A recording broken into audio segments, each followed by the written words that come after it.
तुम 100 बार भी मरकर जिंदा हो जाओ ना, तब भी मैं तुम्हारी शादी अपने भतीजे से नहीं होने दूंगी। अगर तुम ये सोचकर ये सब कर रही हो कि इस तरह से तुम मेरे घर में, मेरे खानदान में अपने कदम जमा लोगी, तो ऐसा अब मैं होने नहीं दूंगी।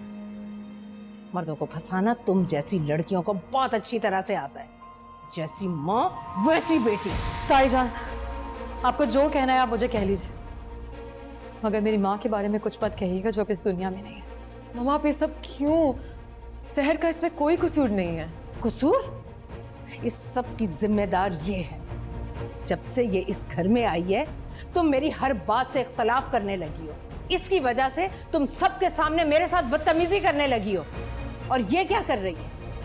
पहले इसने मेरे भतीजे पर डोरे डाले, उसे अपने दाम में फंसाया, और जब इसे इस बात का एहसास हुआ कि ऐसा तो मैं होने नहीं दूंगी, तो ये मेरे भतीजे को धुतकार कर तुम सबके सामने हीरोइन बन गई। बस कर दे ताईजान, खुदा के लिए रहम करें मुझ पे।